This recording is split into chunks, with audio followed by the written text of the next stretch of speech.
Thunder! Thunder! Thunder! Thunder! What are you looking at, nerd? Huh? Nerds! Nerds! Nerds!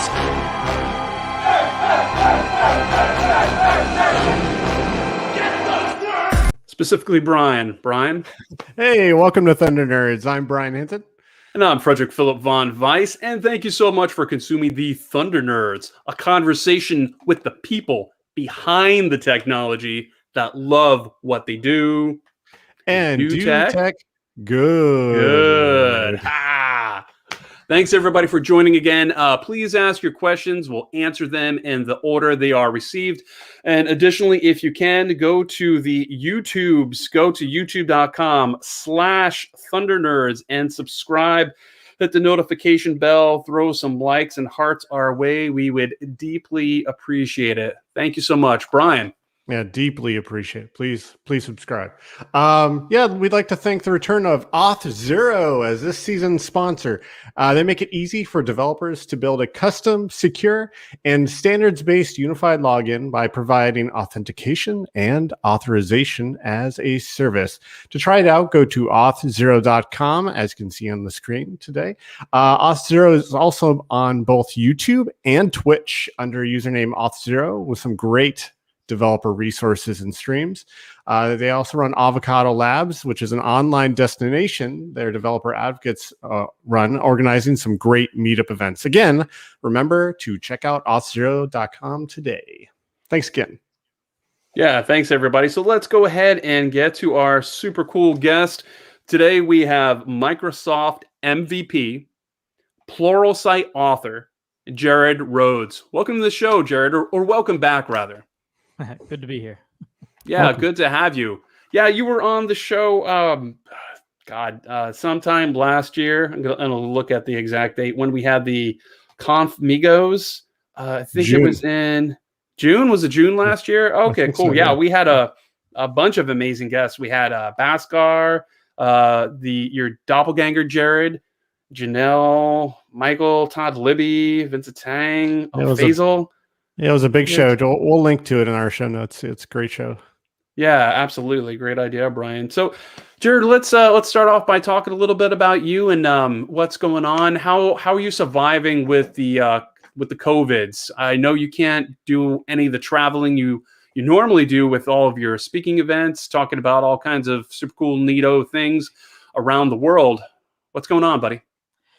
So, I can't do any of that. Can't travel. Can't do any of the speaking gigs or anything. And I personally did really shunned away from doing any of the online talks or anything unless like directly asked to do one for a group. So for me personally, I have been a cave nerd, I guess. Like I've just been in my Cave nerd. my office, building out different pieces of technology to entertain myself. I've cut down every tree in my yard and dug plenty of holes. And other than that, it's just been sitting in front of this keyboard. For our So audio your neighbors listeners, like you. Gotcha. He actually is in a cave for our audio listeners. You're missing out. It's a great cave. It's like great lighting. And I'm curious. Okay. I saw in the background just now, I just noticed this and I want to know what's going on. Looks like there's a monkey, a flashlight, and some pliers. So I'm a little concerned. To be specific, Brian saying a real monkey. No, it's not a real monkey. A real monkey. But why is there a monkey? I think it's a flashlight and pliers in the It's, background. What's going on there? It's not a Just a flashlight. camera. Okay. Oh, camera, monkey, and pliers. Okay.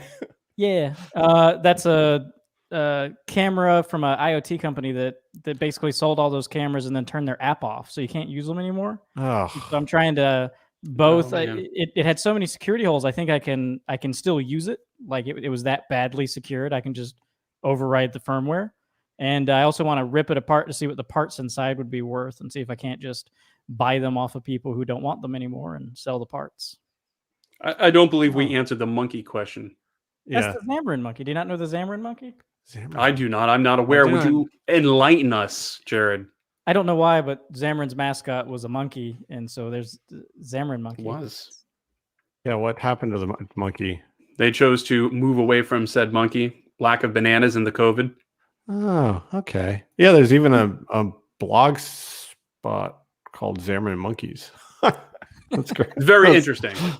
I don't know where the monkey came from, but I don't know. I started with Xamarin like 8 years ago, and it was like you know how when companies do that where they've got like a mascot or something, so everything has it in it. They had like the monkey app demo and the monkey this and the monkey that. It was Xamarin Monkey. Yeah, we used to have the Firefox stuffed animal when we'd go to conferences back when, we could go to conferences. We put it on top of the camera. So we'd look at the Firefox, Oh yeah, Fox. that's Yeah, right.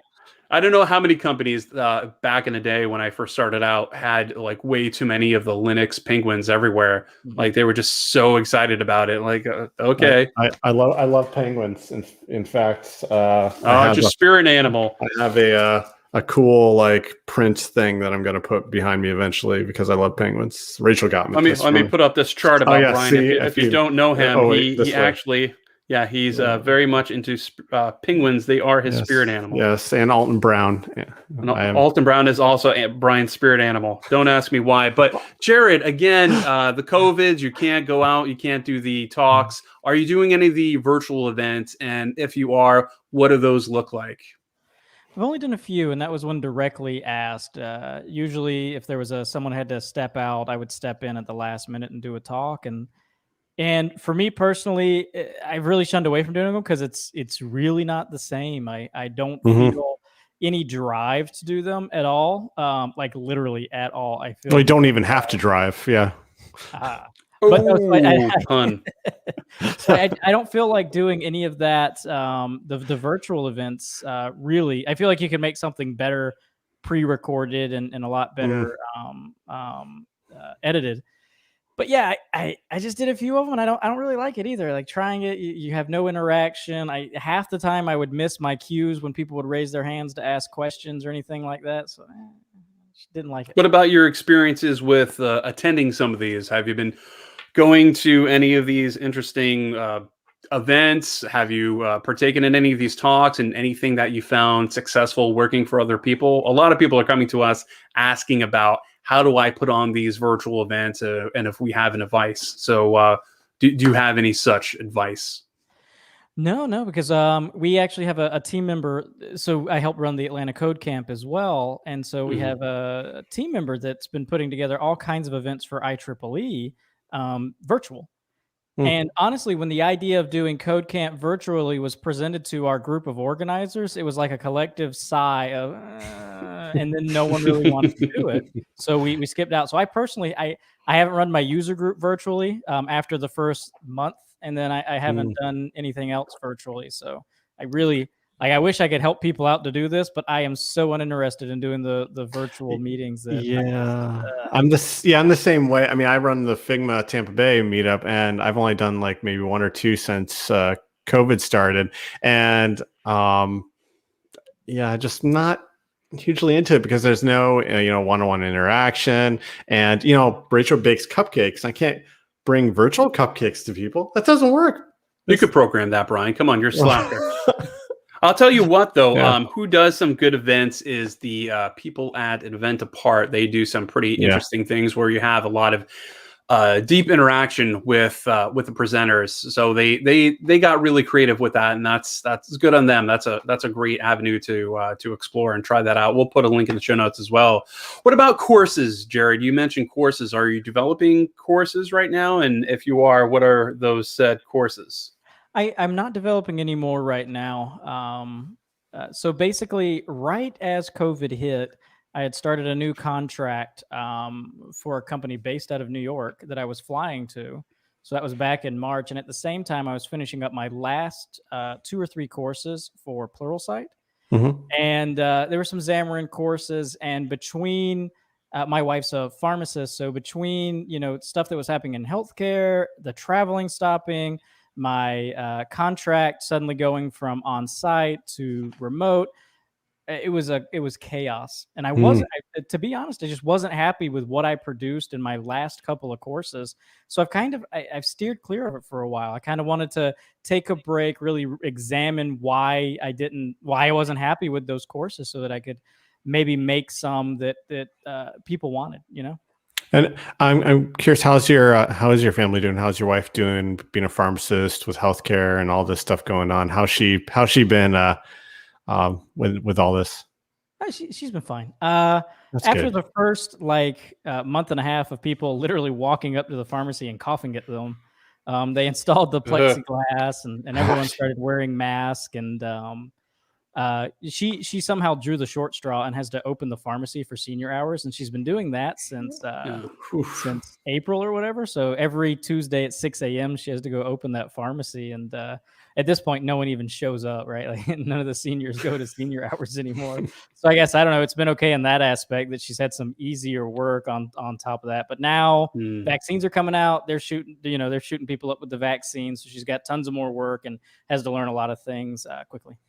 Yeah, I heard on, not I heard, but I read on May 1st, apparently, that's like the national, everybody over 18 could get the vaccine, according to CNN and what Biden projects. So crossing my fingers, I could get it even sooner than that, but I'll take what I could get. I'm very excited. Put it in my eye. I don't care, wherever you need it. I really don't care where you put the vaccine, as long as I could get it. If you have to stick a needle in my teeth, go for it. Give me this damn vaccine. I'm excited. So why don't we talk about a little bit more work-related things, Jared? Let's get to know you a little bit. What do you do exactly on a day-to-day? I know you are a Microsoft MVP. You are a Pluralsight author. What do those two things mean? If you could, just for the sake of brevity, if you could just quickly go over those, and I want to ask you something a little bit more deeper. Sure. For brevity's sake, what that usually means in non-COVID times is a lot of content generation and a lot of presentations.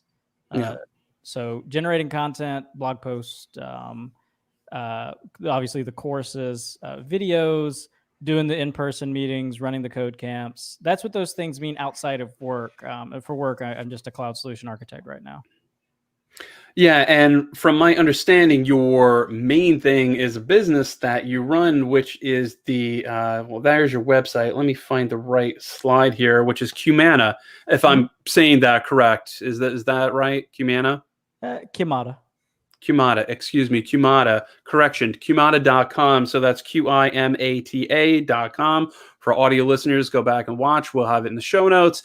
Could you tell us what the Phil Collins, the genesis of this company was, why you actually started it, and what are some of the verticals that you serve? What are some of the solutions that you provide? I'm not going to oversell it. I mean, it's just the company I started so that there was a company between me as a consultant and basically so I could 1099 through a company. So Legal, really gotcha. Under that banner, I've done tons of Azure work and mobile work. So Xamarin, mobile, and mainly Azure, either automation or architecture. Why the name? What's the name mean? It means nothing. So funny enough, I was in my wife is she's honest. Indian, and we were in India, and we were going around and we were trying to figure out a name because I was stuck in the car for 16 hours a day with my in-laws. So I was on my phone trying to figure out a name for a company. And it just happened to be, it was a play on a word that was the only word that wasn't taken in as a domain name, right? I wanted something, it's weird, but I just wanted something that was like 6 letters, that was a play on a word, and boom, those were the letters that fit together. And the funny ending to that story is that's actually the English name of a city in China. So most of my traffic actually comes from people in China Googling thatname.com. That's funny. That's so awesome. You should get the level domain for the China version of that.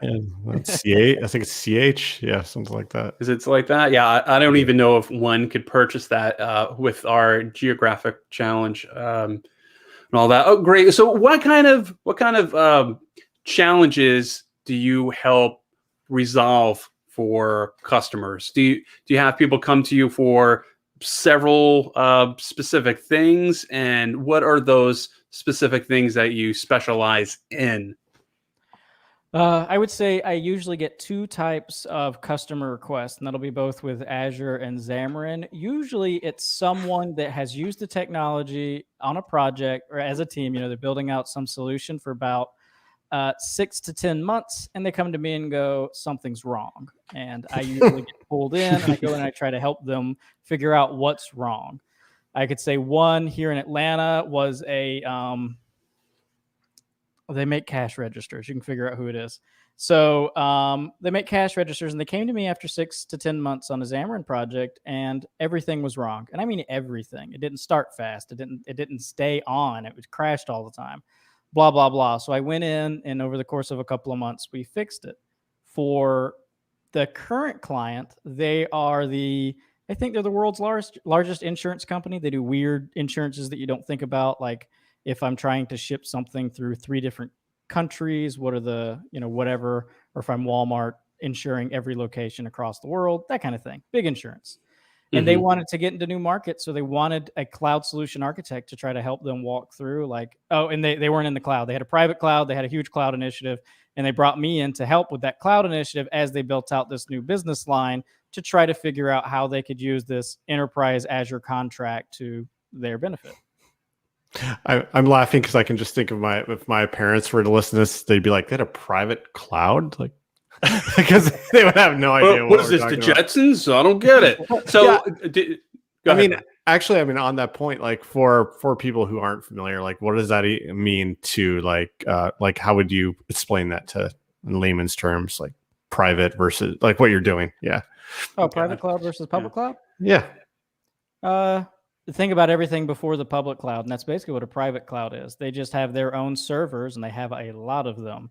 And they have teams that manage them. So in their world, you either send an email, go to a little portal or something, and you request this whatever access to whatever thing or to create a thing within that private cloud. Whereas the public cloud, it's supposed to be a little bit easier. You can just log in, and there's already a portal, and you can self-service your way to turning on your website or your database just through a few clicks. So let me ask this because this pertains to this. Yeah, how do you communicate the dangers and the value of one having a private location like a private cloud opposed to something like a Google or an Amazon service? And 2, how do you sell people on maybe a cloud redundant solution just in case if they have that private, have some kind of redundancy? Okay, so go over the first question again. I'm kind of confused by it. It's about how do I convince them to move to the public cloud, even though it may be less secure?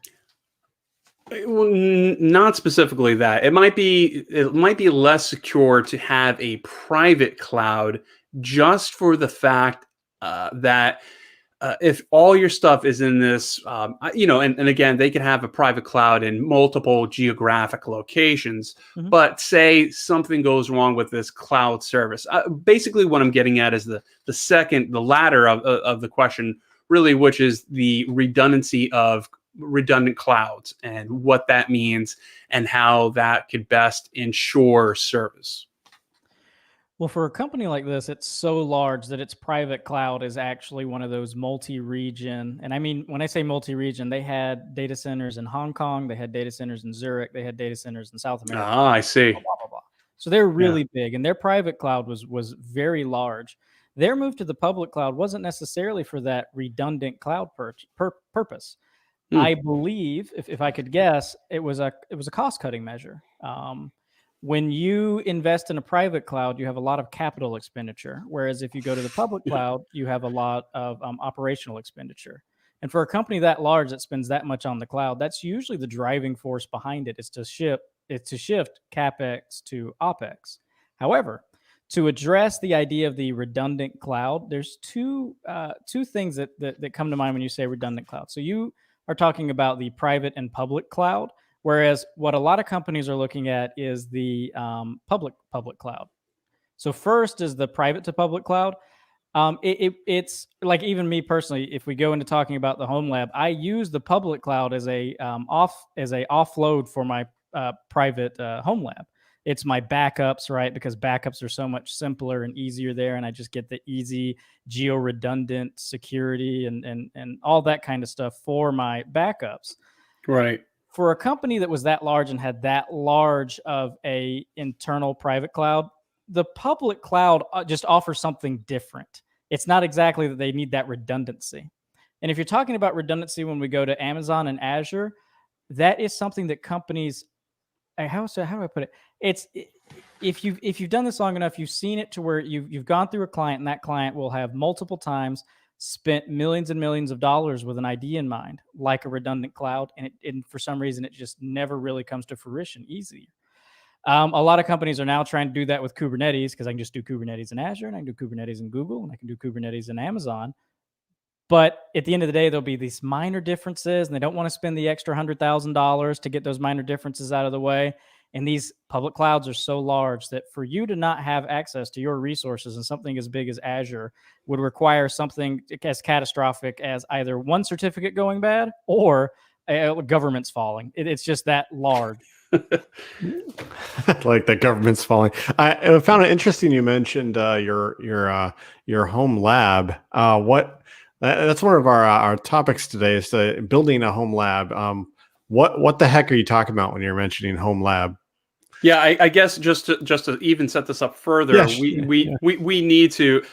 I'm sure there's a lot of people that don't have some kind of concept that appears in their head when Brian said home lab, like they think there's like, I think Powerpuff Girls, like, you know. oh, you went for like an actual lab and the doctor. Yeah, there we go. Yeah, Dexter's lab. That's exactly it, right? Yes. So a home lab. Oh no, sarcasm.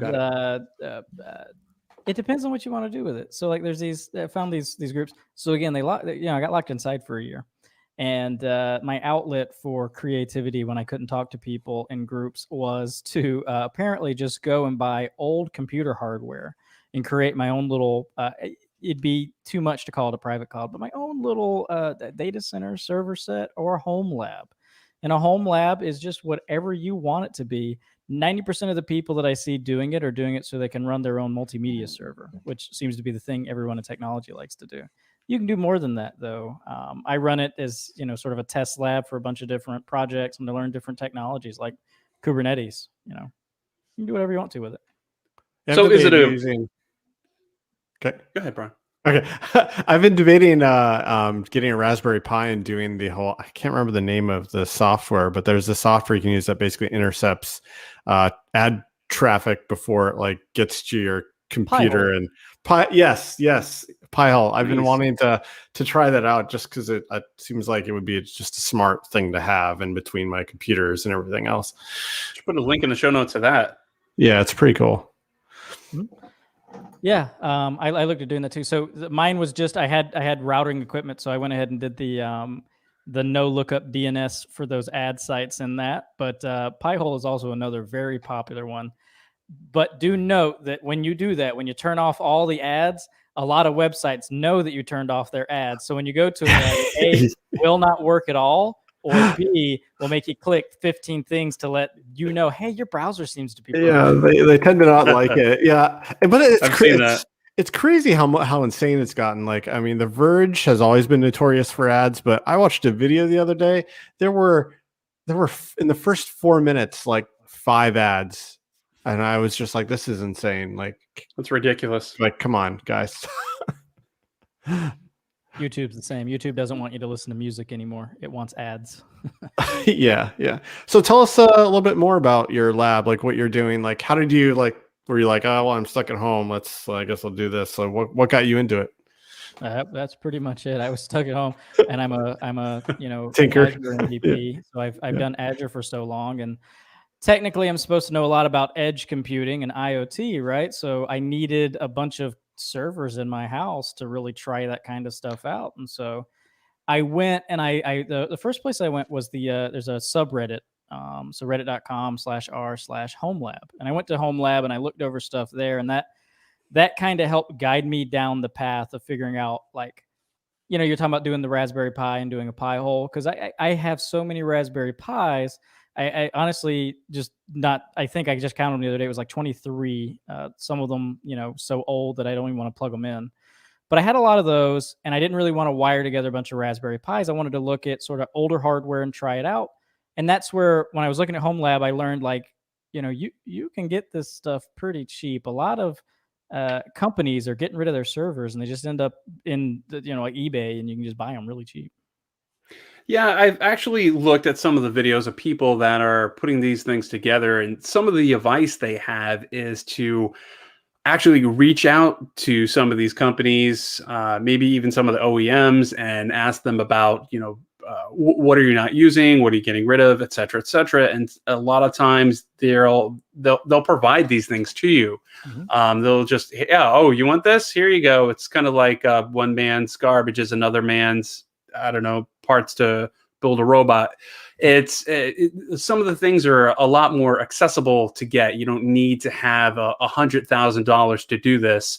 And speaking of which, would you mind sharing, if it's not something very ostentatious, like a number to what your HomeLab is? Like, how much did you pay for this? So the original amount when I bought the first 5 servers, let's see, each server cost me around $100, and that's full shipping and everything, but it had no hard drives. So then the hard drives themselves cost me about $30 a piece. So there were 5 of them. So we're looking at $600-700 for that whole setup. Oh, and I bought a router, and the router was like $30. So you did this for well under $1,000. It didn't cost you like 20 grand. You didn't have to take a loan out. You didn't have to give anybody blood. Yeah, it was fairly easy to obtain these things as far as cost goes, right? Yeah, and that was actually before I learned how to really cut costs. So what I did for those was I went and I found some like server refurbishing websites. So that's what they do. They refurbish servers, and you buy them. You can configure them, and they'll send them to you. That was what I did first, but now I've gotten to where my prices are like super low because I know enough about hardware to really wire these things together and kind of figure out what's wrong with them. And B, like you're talking about the guy who said you can call the OEM. If I could give advice for anyone who wants to pick this up, it's check with your local electronics recycler, both for this and for if you do mobile development for test phones, because the electronics recyclers, what happened for me that worked out was, there was a merger between 2 banks locally here in Atlanta. Those 2 banks then closed down a bunch of branches. Those branches all had servers with server racks in them. So I went to the recycler. The recycler gave me the racks for $100 a piece. And then like the backup power supplies and all the other stuff for, $20 here, $50 there. And now I've got stuff that'll never leave the room in this office because it's way too heavy, but enough of it that I still am under like $1,000 for that set, and it's a full private cloud for me now in there. Universities are also a great resource. I used to buy little setups when I was younger from the local University of Florida. They have actually, if you Google, you'll find like websites for like old hardware, and you can like buy them like super cheap, like $20-30, and get like this like server that was used. And it's pretty good deals out there. Even Goodwill is a good place if you go to the right Goodwill and are in the right city. Like surprisingly, I've come across some interesting things. Let me ask you about the advantage of doing this. I mean, obviously, one, like you said, the equipment's really heavy, so you could use it as a pseudo gym. 2, yeah, right. For nerds. 2, you could really gain a lot of experience in many different kind of realms of technology, right? Not just putting these things together, but exploring all the ways that you could leverage these pieces of technology. Now, what comes to my mind is documenting these things in an advantageous way, such as a blog, a vlog, a TikTok, I don't know, whatever the kids use, right? Like document the stuff, not only to help the community and get the word out about how to do these things, because I'm sure there's many people that want to have this knowledge, but also it's advantageous for yourself to be able to put hooks in the water to be, not just like, look at me, I'm an expert, but it could help with career opportunities down the road, possibly. What do you say to that, Jared? I haven't blogged about this particular. Today was the first day where I really felt like I did something that was something I could write an article about. But for most of it, I am learning at like I like to write my articles about Azure. I've been using Azure for 10 years, blah, blah, blah. I feel like I can give insights to things that are very much opaque to even seasoned people that use it. This stuff, I mean, I feel so lost sometimes when I'm trying to, it's just configuring the networks in Linux when there's 2 ports, 2 Ethernet ports. It took me long enough to figure out how to do that I could write an article on it. But I think for people that do that, it might be simple and blah, blah, blah. The only thing I did read, that I even feel like I could blog about was I set up this Postgres cluster and it took like weeks because every article is on how to do it with Red Hat, and I did it in Debian. And again, I feel like as far as like blogging about this stuff so people could know, maybe I should blog about it a little bit more. Being locked inside kept me from blogging as much. But I also feel like a lot of the stuff is I'm learning now. Like I'm not teaching. I am in the learning phase of a lot of this. And so I'm not so sure I should be teaching as actively until I know what I'm doing. I see what you're saying, but there's also a lot of value in being honest and authentic with doing this as you're learning. Like, hey, I'm going to pick up this wrench and I have this piece of wood.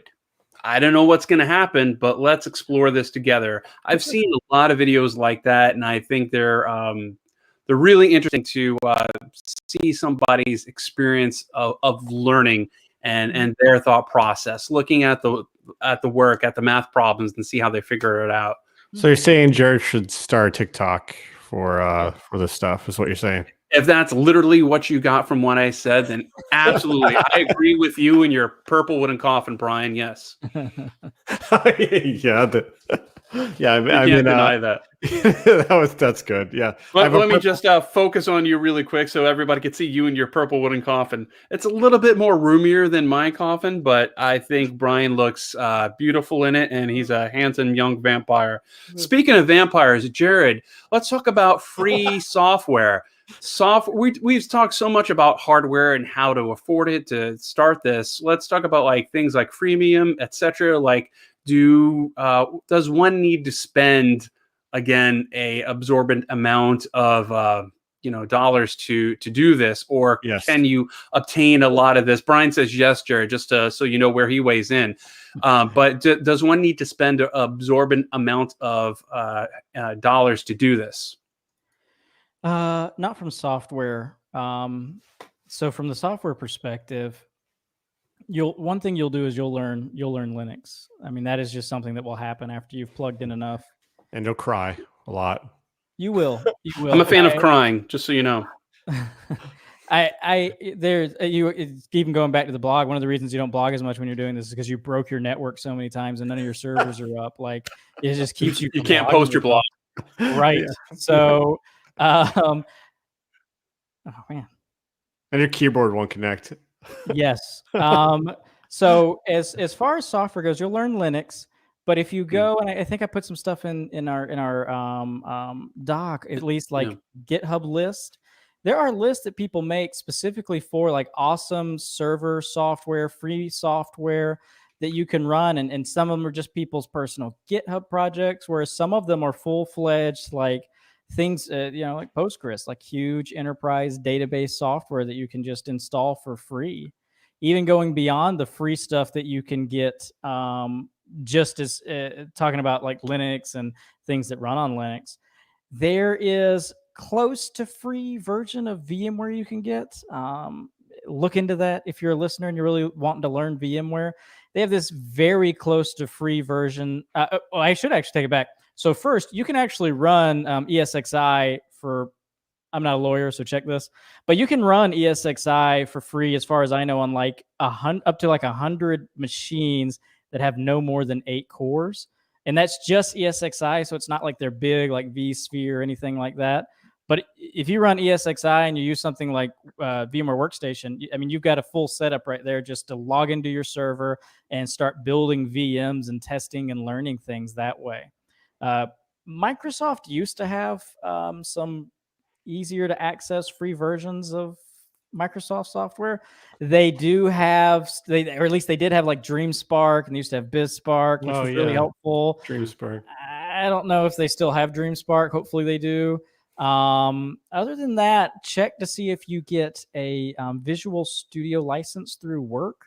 And since you're using this HomeLab as a home lab, again, I'm not a lawyer to check your licenses before you like come back at me or anything. Jared says everything he is legal that he's talking about.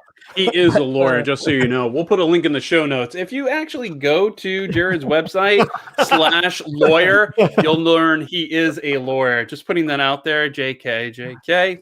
Jared. But yeah, you can check your license at work, see if you get a Visual Studio license, and that should allow you to download some stuff from Microsoft if you'd like to try it locally. I still use Team Foundation server, or what do they call it, Azure DevOps server nowadays, just for work tracking and stuff like that, just to be familiar with it, because it's the same thing that runs in Azure. So building local builds is good practice. And just because I'm a nerd, I want to mention something. With Raspberry Nobody's disputing that, just so you know. Everyone knows I'm a nerd. Raspberry Pi, because I'm excited by this, the Pis and small, like little computer things. You can make a synth with Zintian. I'm also big into music and have I think 6 or 7 synthesizers around me.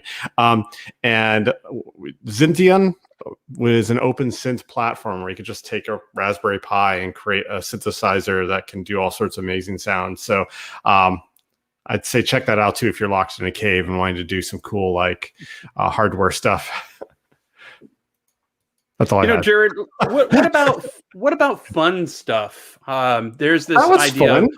There's this idea of fun. No, I mean you said it, so I don't associate you with fun, Brian. But let me get to the real point. What about fun stuff that you do with this, like automation of things, AOT, which doesn't stand for Attack on Titan, but AOT, automation of things, IoT. What kind of fun stuff are you doing with this? What kind of exploration are you diving into with your candles lit on a Sunday morning?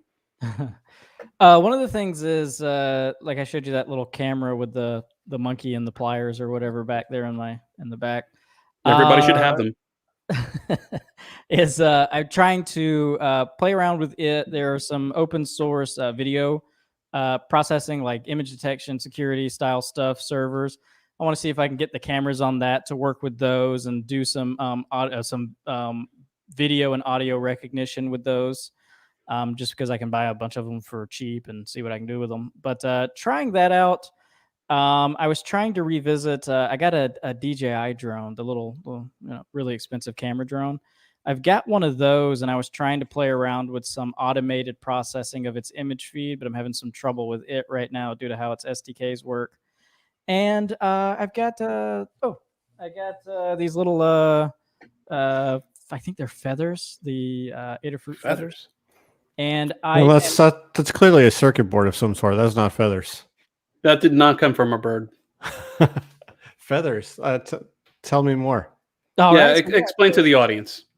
Yeah, sorry. So I got these Adafruit feathers. They are just 915 megahertz little radios. And I am trying to just build out an automation on the build. So I've been building libraries for it so that a friend of mine can work on something he's got beehives. Like he got into bees during the lockdown. Oh, cool. That's a good thing to get into, honey. Mm-hmm. Yeah, he really likes it. And one of the things we want to do is he's a professional electrical engineer, and so we're going to try to put some sensors in his beehives and then put them on these long range wireless because we can get a couple of miles out of these if they aren't as long as they've got clear line of sight. And so we're trying to do that with his beehives, and we want to see what we can do as far as automating, like, just reading out the temperature, see if they're getting too hot, see if they're moving, that kind of stuff. And we also want to see, at least for me, as far as the automated build portion of it, I've got a bunch of code, and I want to be able to check that when I start altering the firmware, that I can run a build, deploy to 2 of these, and then or 3 of these, excuse me, and then have those 3 in different configurations send messages, and that I didn't break the firmware during the build. I got completely distracted by everything you said because I went to Adafruit, and they have an Adafruit Halloween M4 Express orange Halloween edition that has a screen with an eye on it, and I don't know what it does, but I want it. That was super thrilling. Thank you, Brian. No, check it out. Orange Halloween Edition. I'll put a link. It's really cool. It's You like, could always share your screen too. I can't. Let's try this out. I've never done this before, so we could shut down the entire podcast. Probably. Let's try this. I'll go over here. Wait, actually, let me not have all my hundreds of browser tabs visible for everyone. This is riveting for everyone listening, I'm sure. This is what technology sounds like. Okay, is it sharing? I can't tell. Oh, it is. That's sweet. Look at this. This is awesome. It's like an eye that just like looks around. I mean, I don't know what I'd use it for, but I would like it maybe on my wall or something because that's super cool. Jared, can we use this to help, I don't know, keep the humans in check when the robots take over? What is this for? Well, this looks like, and I'm just guessing by the skull shape of the circuit board that they made, is a decoration. Yeah, I'm sure it's purely decorative, but I mean, it's pretty awesome because it has like a screen for displays. It looks like it has like light sensors, so you could probably have it turn on and look around when people walk by. It's only $40. Like $40, you can have something cool to play with. Like, why not? Right? Yeah, so, dude, I get it. That looks fun. In Atlanta, I went to so I go to Dragon Con every year in Atlanta, where it's a big cosplay thing there. Like everyone, they build costumes is like a central theme.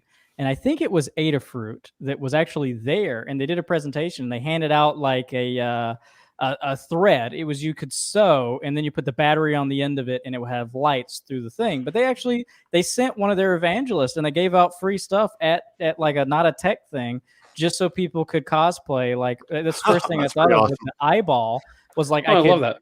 I could take a costume and just put eyeballs on the back for whatever reason. Yeah, that'd be pretty cool. Yeah, some of the costumes at the cosplay stuff, I mean, 100% off topic, but are pretty awesome. But any last thoughts on IoT? We're going to switch to our next round of questions we call lightning round, but I want to make sure if you have anything else you want to talk about before we go. The only other thing I want to bring up is when you start doing the HomeLab, make sure you know where you're putting them because they put out heat, they can be loud, and they usually have lights on them. That's very true. Yeah, heat is a big thing. Yeah, with all the computers. Wait, is there a story with this? Did you have something happen yourself? Sort of. I mean, I guess when COVID hit, I wasn't in this office. I was in a separate office. I left that office, moved everything back into my house, which meant that now my closet, my wife's closet, really, now has blue lights and fans in it, and it's just like that all the time now. So for like 6 months, every time we went to bed, the house was fully blue and lit up. And nicely heated. Yes. Awesome. So now lightning round time, which is my favorite time. Where's the thing? Frederick, where's the graphic? No, I don't have it for some reason. I didn't load it in. You'll have to deal without it. Yeah, I'm so sad. So see previous episodes for lightning round graphic. So we ask you a question. I go, Frederick goes. We answer like back and forth pretty quickly. My first one for you is what's one pet peeve of yours that you wish you could get rid of because it would make your entire life easier? Ooh. Video conferencing. Okay. Fair enough. What new technology are you excited about? New technology that I am excited about. I don't know. Quantum computing seems pretty interesting. Oh, yeah. So, okay, Jared, you're in the circus. Would you rather be the person that puts their head in the lion's mouth or the one that gets shot out of the cannon?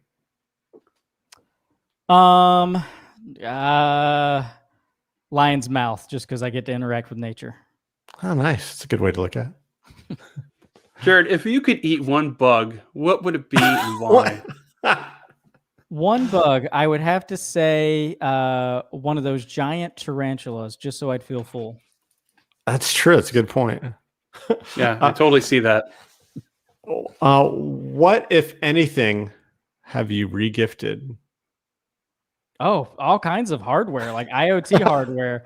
I've got so many Bluetooth speakers. I sell them on eBay at this point. People get Bluetooth speakers from me that have some company's logo on it. Awesome. Jared, you could answer this with a little bit of brevity. You don't have to jump into the full story, but what got you into technology? I was a physics major. Friends were on the submarine team. They needed someone to program how they want to do the sonar. Oh yeah. I wrote it out for them. They said, we don't know what that does. And then I had to write it in C. So I learned how to program. Awesome. Awesome. What chore do you hate doing? Cleaning my bathtub. It's a good one. New house. Some reason that thing collects dirt like it's a hobby. It's like a hobby. I like that. I hear that. Jared, let's see what kind of tats you got there. What's on the sleeve, buddy? Oh, this is The microphone. so I have a lot of nerve damage in my right arm due to an accident when I was really young. And so this is a nice, sleek robot. Boop, boop, boop. But where it gets to where I have nerve damage, there's an alien growing in it, and it's all broken and messed up. Interesting. And you got it after, obviously after whatever happened. You didn't fall out of a tree like Brian, did you? I did fall out of a tree from the very top. Yep. No. I had a different accident. It's not a happy accident, so we can. I don't want the viewers to be like, "What?" If you look at this Brian chart at the very bottom, it says "fell out of tree."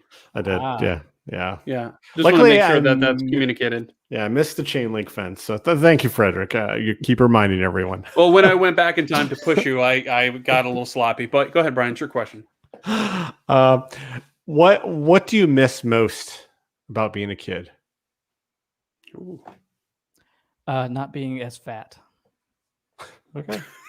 Fair enough question. Fair enough. Jared, this sounds goofy, but what is your favorite thing about yourself? Your favorite trait about yourself? For some reason, I guess it was because I have two. I'm very short, and both of my brothers are 6 foot or larger. I am very good at navigating situations. That's very fair. Okay. Think carefully about this. This question is for my coworkers. This is very serious. Oh, okay. Taco or burrito? Taco, easy. Oh. Fighting words. I'd have to agree with him there. Ah, 2 tacos. Okay. Jared, do you play Sorry, an instrument? And Do you think Go ahead. burritos? Like, why are you wrong? Oh, no. I mean, there's people at work who are going to be very adamantly unhappy with your choice, but it's okay. It's okay. Good It's for okay. them. I support you, Jared. I work with people who don't know things too. Oh, I'm going to share that. That's great. Ooh, nice burn. I like that. Too hot to handle, too cold to cold. Too cold to hold, something like that. Bobby Brown, look it up. Jared, do you play an instrument? And if you do, what is that instrument? Not anymore. I played the saxophone when I was younger, but I don't play it anymore. I could see that. Did you want to be that guy from the Lost Boys without a shirt, just like, because I could see that about you. Sure. No. No, the reason I played the saxophone is a very interesting story. You see, my brother did. Let's We hear had it. one. Super interesting. I get it. Yeah, It's a lot of context, and I did you have your own read, or did you guys share a read? Because that's gross. We didn't share. Okay. I just want to put that out there, Brian. Would you rather be able to copy and paste in real life or undo? Copy and paste. Copy All and right. paste. Because All I don't right. make mistakes. No, it's I don't write anything. What would I undo except for the copy and paste? All right. Oh man, yeah, you might as well cut the eraser off your pencils. Jared, favorite podcast that you're listening to right now purely for enjoyment? Thunder Nerds. That's educational and enjoyment slightly. Well, But, one of my favorites was Lightning Geeks. It was a real Lightning Peaks, did you say? geeks, Lightning Geeks. Lightning Geeks. Wait a second here. I believe you're making a funny LOL if I'm saying that right. I mean, Yes, is this, no, I enjoy the best podcast for technology out there, and that is Thunder Nerds. oh, that's great. We're gonna use that at the beginning Nice. of every episode now. Every episode. That and Lisa singing. We got to get that all put together right. Thank you, Jared. That's very nice of you. Well, let me ask you again because, well, actually, never mind. Go ahead, Brian. It's your turn. To You're ask me. stealing my turn. You did a multiple times earlier. So, what fact amazes you every time you think about it? It's honestly the thing that actually was something I learned when I was getting my degree. So when light travels from its own reference frame, everything is instantaneous. All right. I think Yeah, I that makes understand that. sense. I've seen Picard on Paramount. I understand that. Jared, imagine you come home. It's probably 1 a.m. It is raining outside. You just want to get in the door. You drop your keys like 3 times. You're trying to get in. You get in. You take off your shoes. Oh, the power's out. You're like, oh, Jared, you see a ghost. What do you do? Shoot it. There you go. Dead ghost. Double dead. Double dead. Okay. Oh, okay. My question. You shoot the ghost. The ghost is really angry, chases you away. You end up tripping, falling, hit your head. You wake up, but you only keep one thing, like career-wise, that you remember. What's the one thing you keep? Oh, I couldn't keep up with that. How to sell myself in an interview. All right, but you don't know any of the work. How are you gonna do the job? Well, what does that matter? Yeah, don't. You can't stack stuff on top of your question. You're being did it. greedy, Brian. Okay, go ahead. Jared, if you could not be on a computer, hypothetically, for the rest of your life, what would you be doing professionally? Probably some sort of electrical work. I don't know. I guess I like electrons. I don't know, man. Okay, you have 30 minutes of free time. How do you pass the time outside of anything that we've talked about, IoT? What's your other thing that you do? Well, I don't remember, but during lockdown, again, I've cut down every tree in the yard and I've landscaped everything in sight. Okay. What's the first thing, Jared, that you're going to do once we're able to escape, once we're able to move around freely and everything is in a state of not a semi-normal, but in an actual normal? I don't know when that is. Say it's 2025. What's the first thing you're going to do? It depends on when exactly you mean. One of the things will be seeing the part of my family that sort of has to be locked away until they are fully vaccinated. If you're talking about way after that, when it's much more normal, it'll be go back to Dragon Con. They had to cancel it due to the thing, and I like walking around and seeing all these people's crazy costumes and getting together with nerds and drinking a lot. Nice. Nice. Like that. What is one irrational fear that you have? We won't use it against you. Don't worry. No, we definitely will, but keep going. One irrational fear that I have. Write this down, Brian. Irrational fear. I don't know. It seems rational to me. I do get freaked out. As a person who flies as much as I did, at least, I do get freaked out, man, every time we get in that plane. I mean, it shakes a little bit. I'm like, well, guess that's it. That's how it ends. Right. Yeah. I think that's a fair one. I mean, a lot of people are totally fine with planes, and I know a lot of people that just freak the F out when they get ever near any of that shiz. So totally get it. I also know a couple of pilots and like have drank with them, and gosh, it's like when you get to know engineers or programmers, you're like, how does any of this stuff stay working? Well, that's a lesson, right? That's when you get across the Rubicon of adulthood and you realize that most people don't know what they're doing. We're all making it up as we go, and we're all trying to not fake it till we make it, but you realize, maybe I'm not the best of something, and you kind of learn on the job, and you become that leader or that person that does that thing. And everybody's people. We're all people. We're not robots. I mean, not until 2045 when we're legitimately all robots, thanks to Elon, and everything goes horrible. But yeah, on a happier note, Brian. Okay, this is my last one for you. What did the ocean say to the beach? Oh God. Splash? Nothing. It just waved. Oh, if you're gonna do that, then I gotta get one in. Okay, go. Jared, the frog was driving down the road and his car broke down. What did he do? I don't know. What did he do? He got it towed. Yeah, I like that one. That's a good one. Yeah. No, So Jared, bad jokes. let's we're right about the end of the show. Let's talk about where people could find you. I imagine some of the best places are your website, which is jaredrhodes.com. Of course, we'll have a link in all these spots in the show notes. We have the I'm not going to say it right, so I'll let you say it right. QiMata Technologies. QiMata Technologies was QiMata.com. And also, which would correlate to your Twitter handle, which is QiMata. That's it. At QiMata. So all the great places. Anywhere else that you want people to find you on the internets? Meetup.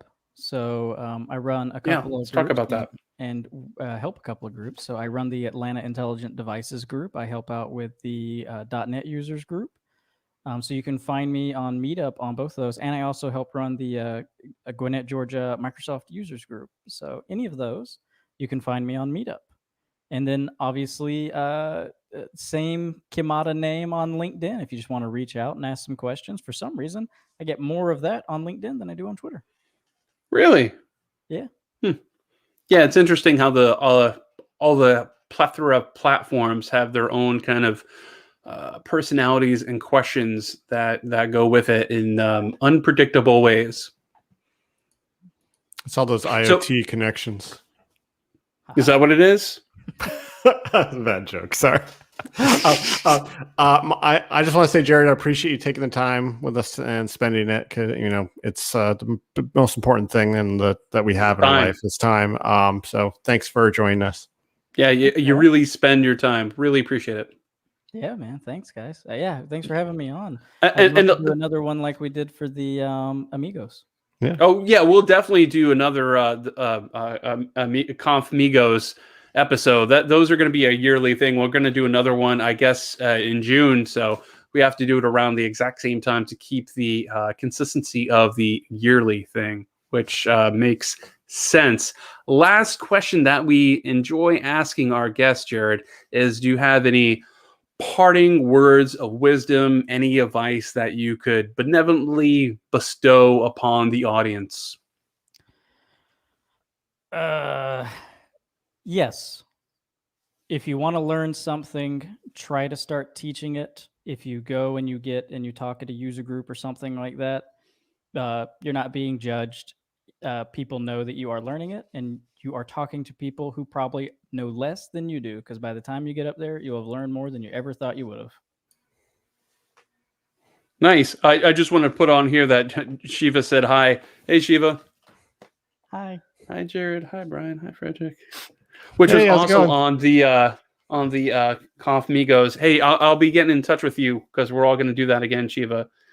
But yeah, that's great advice. Thank you so much, Jared. And I guess that's it. And thanks everybody for watching the show. Really appreciate it. Again, if you could do us a solid and go to the youtube.com/thundernerds and subscribe. Really appreciate it. And for more on Jared, obviously you could go to, again, jaredrhodes.com. You could go to QiMata on Twitter, and the website QiMata.com, and we'll have a link to everything in the show notes.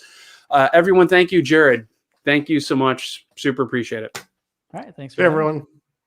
Take care, everybody. Thanks, and we'll see you again. Bye.